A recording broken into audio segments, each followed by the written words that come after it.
And then I thought, wow, like maybe I should give him a chance because look how, like what he's doing, like a big thing to do, you know what I mean?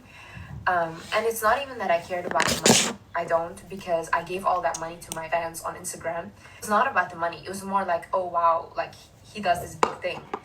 And with my ex, I had the same thing that I repeated again, which is so stupid. I should not have done this. But with my ex, it was like I met him and I didn't really like him. I was not attracted to him. And I went back home. He wanted me to come back and he wanted like to have a relationship with me, and I kept saying no. And then he bought me a Rolex, which was 2 weeks after we met. And for me, that was such a big gesture because before that, no one had ever bought me anything designer or anything. And I buy me a Rolex, I'll marry you. Which is for me like, thank oh you, my God, Liz. like, oh, that's such a big gesture. So then I did give him a chance, but then still in the relationship, I don't think I was ever really in love. I saw him as my best friend, sure. Even when I was growing up, I was not in love with young people or something. I had a crush on Dr. Phil. I had a crush on Simon Cowell. And I thought that was always so funny because my sister used to have a crush on things this Bieber, girl like that's normal. But it's actually not funny. I think that's my first mistake I made. Like I didn't go in to the relationship with the right intentions. I ignored my intuition from the beginning where I thought, wait a second, it's not normal how controlling he is over me. And I felt that intuitively I shouldn't be with him. I should have stopped there. Even if he sent me a big amount of money, even if he did all of that, I should not have continued and I should still have been friends. But I didn't, and then our relationship started, me and Landon, and I started taking him seriously, and he was genuinely too good to be true. That's how I would describe him. Like the past year we were together, he did everything for me. And I'm not just talking money, I'm talking like time. Like he would take 18-hour flights to come see me. All my bills he paid. Like all his time he spent with me. Anything I wanted, I did like this and he bought it for me. Every week I get flowers. Literally a dream guy. Literally a dream guy.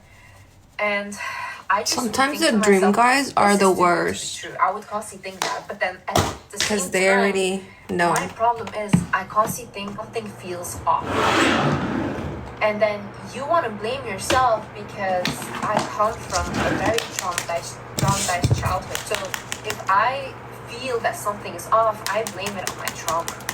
So it's almost like my head and my heart fighting with each other because I'm not sure what I'm looking at here. Like he is perfect, does the right things, he does the right things. Yeah, we argue. Yeah, he's very jealous, he's controlling. But those are things that a lot of people deal with in their relationships, you know?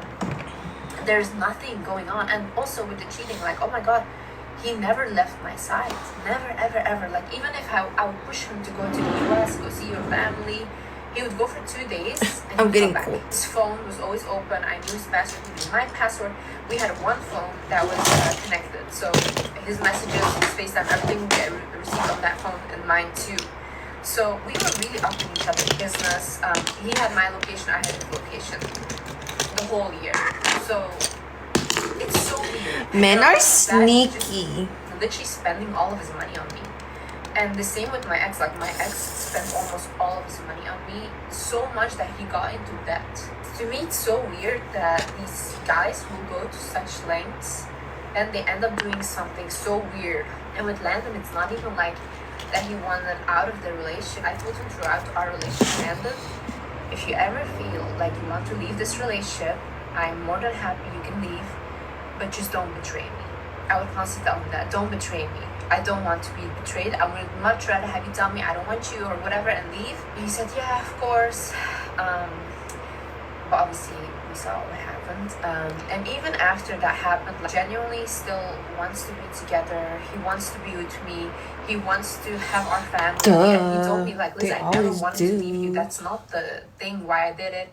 He said he did it because he's very insecure. And he is very insecure. I get it. But I don't think that's a reason to cheat. I think if you're insecure or whatever, or you need validation, then tell me that. I'm your partner, you know, I'm like your wife, I'm carrying your child, tell me, understand these things. He would constantly tell me like that he's not good looking, and I would constantly tell him, no, you are good looking. I would always try to hype him up, you know, but he would never believe it.